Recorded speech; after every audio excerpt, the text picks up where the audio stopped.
오신 여러분들 축복합니다. 아멘. 옆에 사람들하고 이번에는 신실한 청지기가 됩시다 이렇게 인사합시다. 신실한 청지기가 됩시다. 청지기가 되시겠습니까? 오늘 선교사님도 오셨습니다. 오늘 우리에게 주신 말씀은 누가복음 16장입니다. 많이 왔죠? 17주째입니다. 지금 누가복음을 1절에서 8절까지 교독으로 읽을까요? 제가 먼저 읽습니다. 또 제자들에게 이르시되 어떤 부자에게 청지기가 있는데 그가 주인의 소유를 낭비한다는 말이 그 주인에게 들린지라. 주인이 그를 불러이르되 내가 네게 대하여는 이 말이 어찌 되느냐 내가 너는 일을 생하라 청지기 직분을 계속하지 못하리라 하니. 청지기가 속으로 이르되 주인이 내 직분을 빼앗았으니 내가 무엇을 할까? 땅을 파자니 힘이 없고 빌어먹자니 부끄럽구나. 내가 할 일을 하라노라. 이렇게 하면 직분을 빼앗긴 후에 사람들이 나를 자기 뜻으로 영접하리라 하고.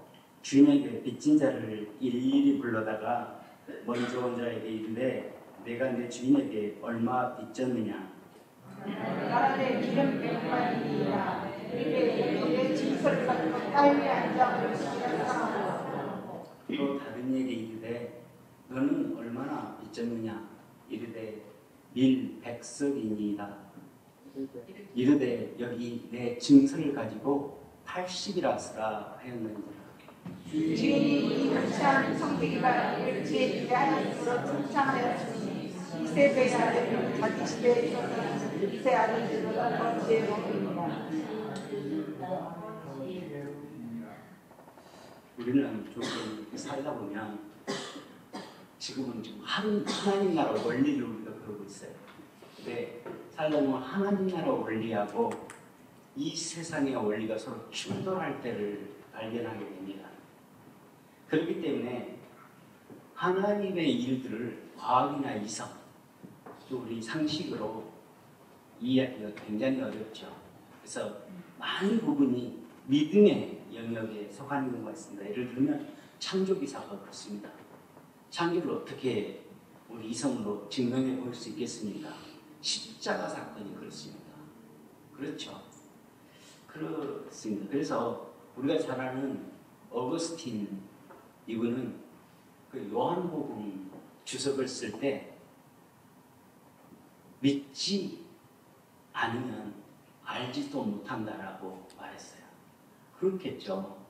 말씀이 육신이 된 그것 어떻게 우리가 알 수 있겠습니까? 믿어야지 하는 겁니다. 또 중세시대 때 우리 개혁신학에 굉장히 큰 영향을 줬던 안셀무스라는 사람이 있어요. 그 사람은 그 자기 신학을 하고 남긴 말이 나는 알기 위해서 믿는다. 세상 사람들은 이해하지 못할 거예요. 근데 나는 알기 위해서 믿는다. 그렇습니다. 우리는 알기 위해서 믿어야 되는 거죠. 오늘 우리가 읽은 청지기 비유, 어떤 청지기입니까? 불의한 청지기죠. 그 청지기 비유가 그런 범죄에 속합니다. 그래서 이 청지기 비유가 이 세상의 원리하고 굉장히 다르기 때문에 굉장히 난해한 본문으로 신학자들이 여러 해석을 내놔요.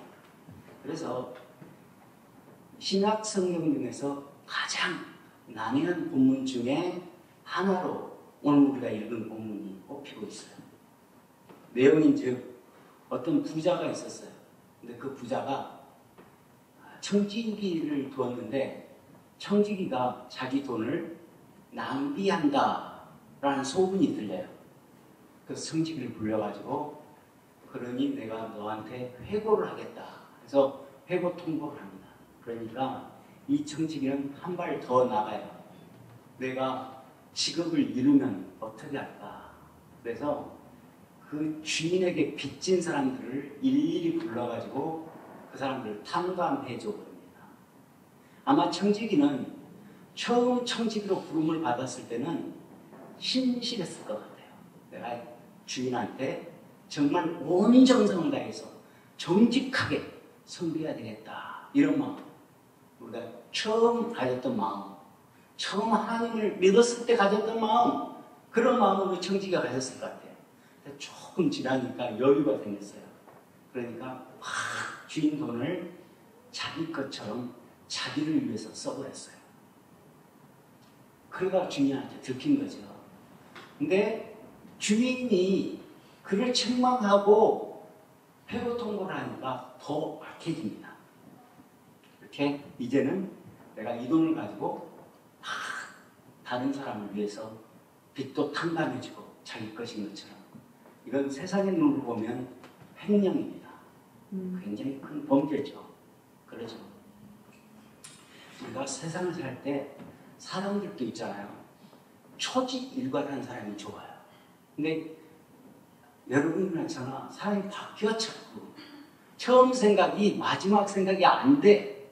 그래서 늘 어떤 상황이든 내가 이런 상황에 놓이면 처음으로 돌아가요. 이 청지기는 그걸 놓쳤어요.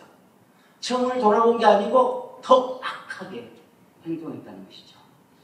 저는 직장 생활을 41년을 하고 은퇴했습니다. 그러다 보니 사람들을 많이 봐요.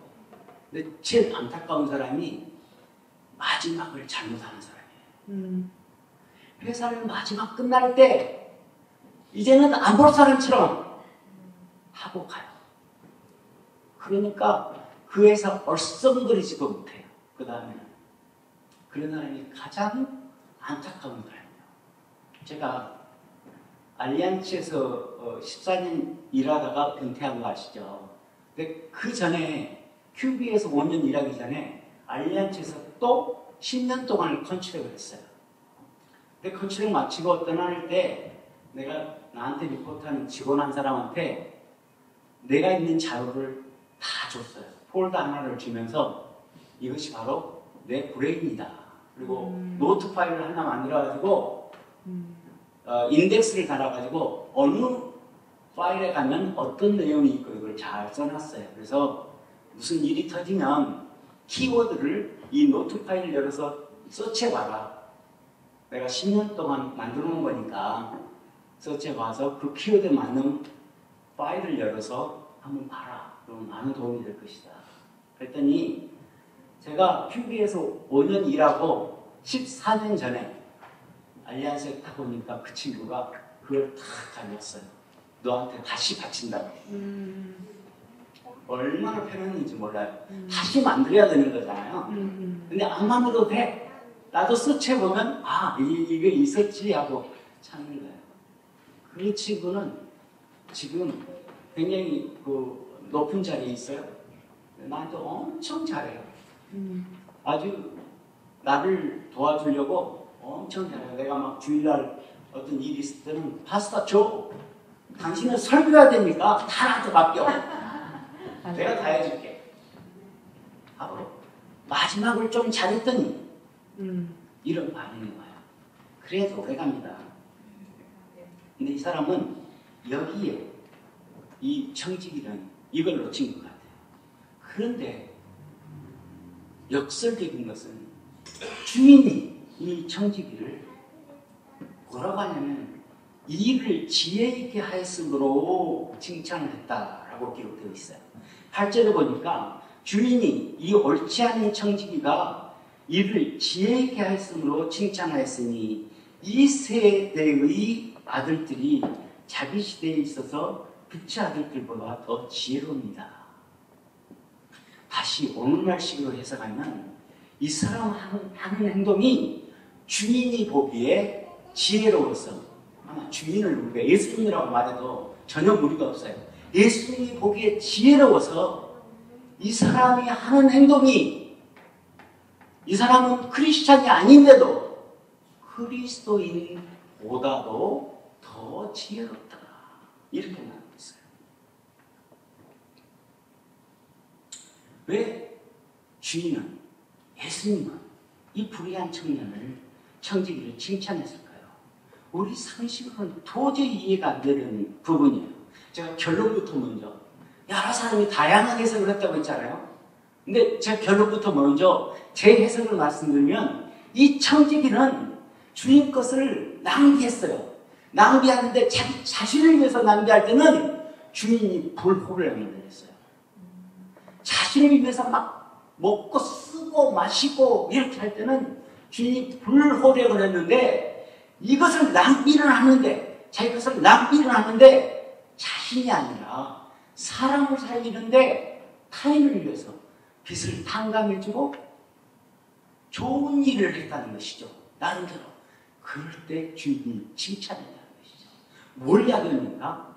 주인이 지금 자기 재산을 낭비하는 것에 관심이 있는 게 아니고 그 재산을 어떻게 썼는가, 어떻게 낭비했는가에 관심이 있었다는 것이죠. 하나님이 그렇습니다. 하나님이 우리에게 주신 물질과 시간과 에너지를 어떻게 쓰느냐에 관심이 있다는 것이죠. 그래서 저는 여러분들과 함께 이 불의한 청지기가 가지고 있던 지혜가 무엇이었는지 우리도 따라서 하면 되잖아요. 이 불의하게 사는 사람이 칭찬받았으니까 우리도 따라서 하면 무엇이었는지 한번 함께 묵상해 보고 싶어요. 첫 번째로 불의한 청지기가 칭찬받았던 이유는 그 재물을 가지고 사람을 얻는 데 썼다는 것이죠. 우리가 주어진 재물을 가지고 사람을 얻는 데 쓰면 좋죠. 오늘 본문을 시작할 때 1절에 보니까 또한 제자들에게 이르시되 이렇게 시작해요. 또한이란 말은 그 전에 어떤 이야기를 다 말해놓고 뭔가 장면을 바꿀 때 또한 그러잖아요. 우리가 접속사 또한을 쓰잖아요. 15장에서는 그 수군거리는 바리새인들과 서기관들에게 말씀을 했어요. 탕자 부유도 했고 다 말씀을 했어요.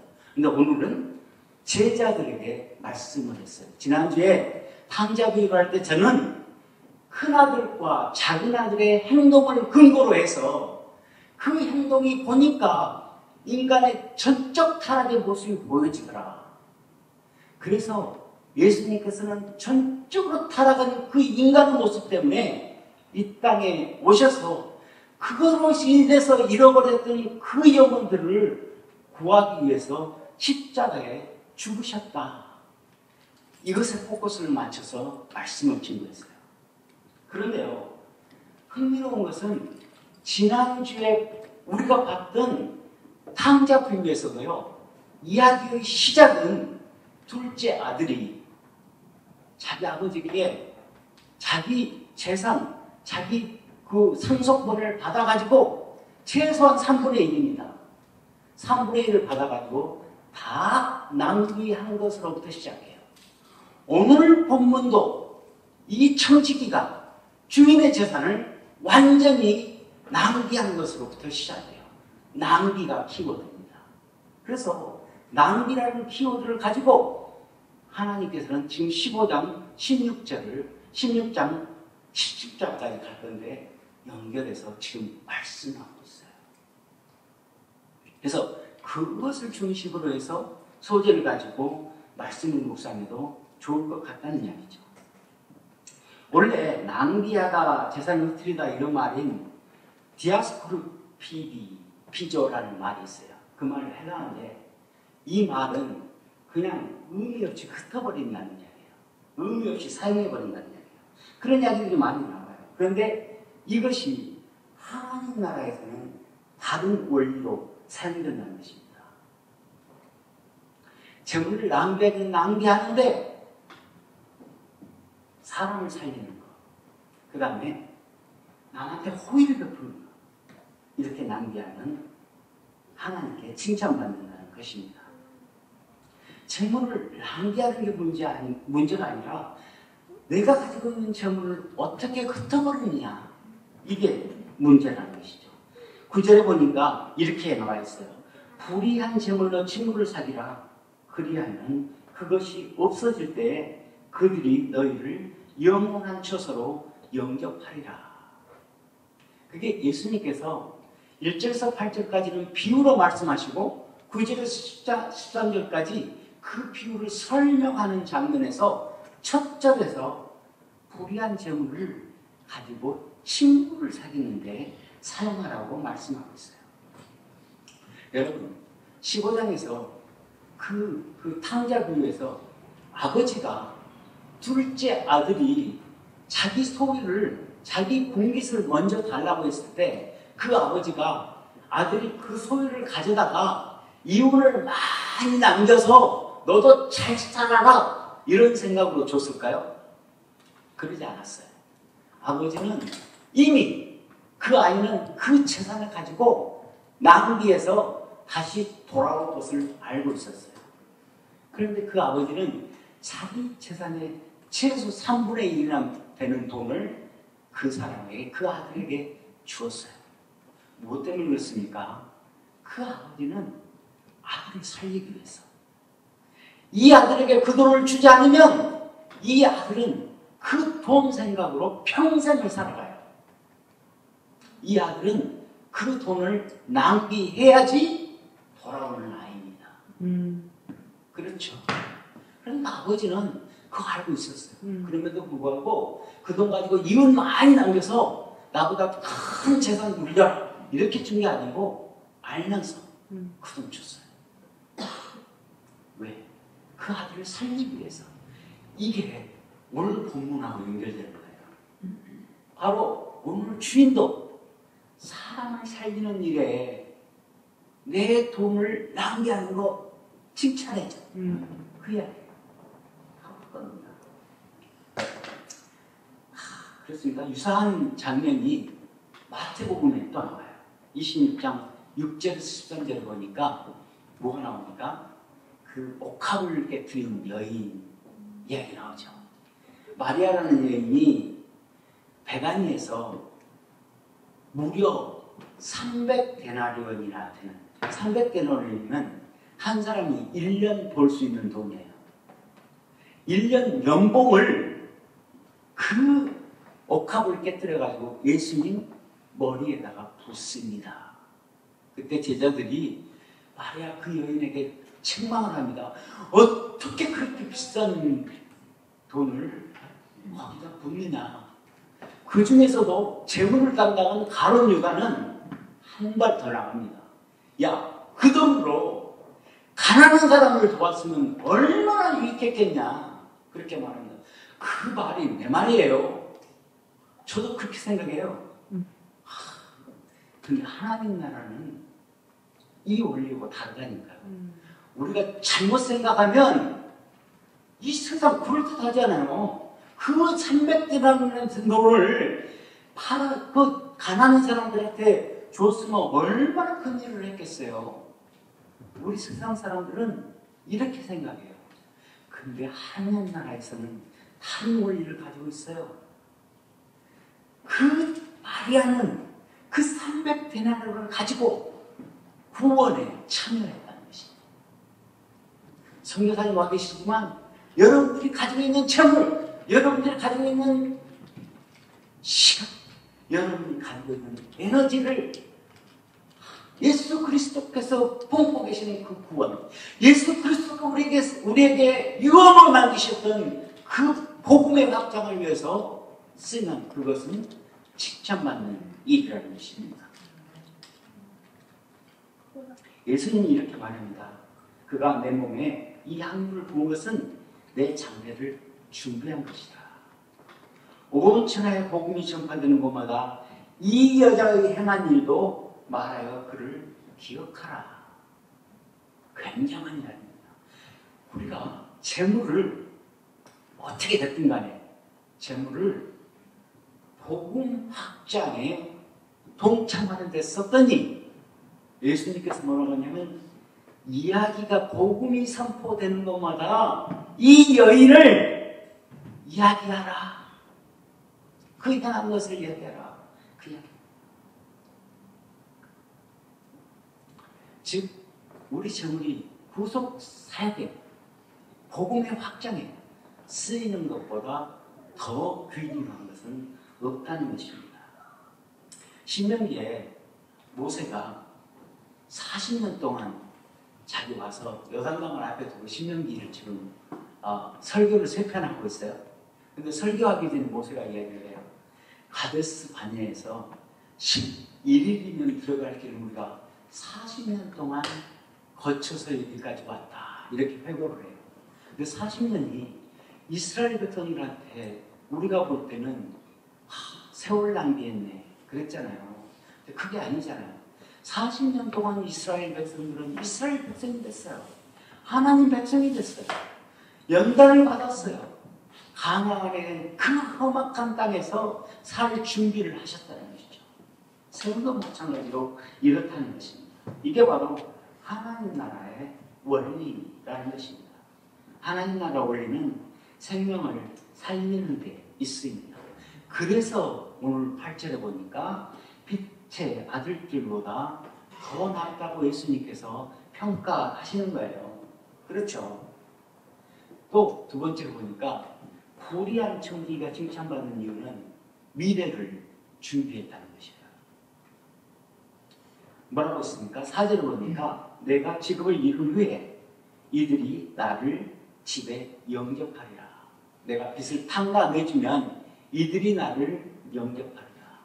바로 이것이 우리가 우리 재물을, 우리 에너지를, 우리 시간을, 우리 노력을 미래를 준비하는 일에 써야 된다는 것이죠.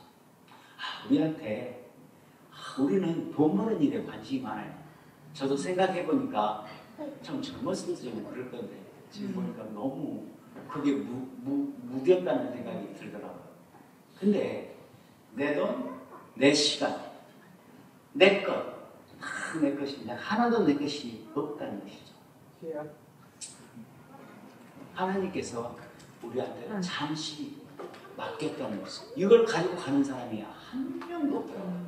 그래서 우리가 미래를 위해서 투자한다는 것이죠. 그렇게 하고 하나님께 칭찬받는 여러분들이 되시면 좋겠습니다. 아멘. 우리가 불의한 청지기에 대해서 살펴봤어요. 낭비라는 것을 주제로 살펴봤어요. 낭비하는데 자기 재산을 낭비하는데 그 재물을 가지고 사람을 얻는데 생명을 얻는 데 사용하고 또 그 재물을 가지고 내 영원한 미래를 위해서 사용했을 때 물론 불이하게 남의 것을 사용하는 것은 굉장히 칭찬받아야 될 일이지만 그 주인이 칭찬했다는 것입니다. 누가는 이 이야기를 누가복음 16장 마지막 부분에 바로 부자와 거지 나사로 이야기로 결론을 맺어요. 부자가 지옥 가고 거지 나사로는 천국에 갔다고 했잖아요. 네. 그 부자가 돈이 있어서 부자에서 지옥 갔습니까? 아니죠. 그 돈을 잘못 써서 잘 흩어버리지 못해서 자꾸 나라고 해서 지옥 갔다는 것이죠. 바로 이것이 하나님께서 말하는 청지기입니다. 저는 오늘 말씀을 통해서 여러분 자신을 돌아보고 결단하는 좋은 시간이 되기를 주님의 이름으로 축원합니다. 다 같이 기도합시다. 하나님 감사합니다. 우리가 불의하지만 칭찬받았던 그 청지기에 대해서 살펴보았습니다. 아버지 하나님, 하나님께서 우리를 세우실 때 참으로 청지기로 이 땅에 부르셨음을 압니다. 주님, 저희가 가지고 있는 재물, 저희가 갖는 에너지, 저희가 갖는 노력, 저희가 같은 시간, 모든 것을 주님께, 주님이 뜻하는 그곳에 흩어 보내기를 소원합니다. 아버지 하나님, 저희를 그러한 도구로 사용하여 주시옵소서. 감사드리며 예수 그리스도의 이름으로 기도드립니다.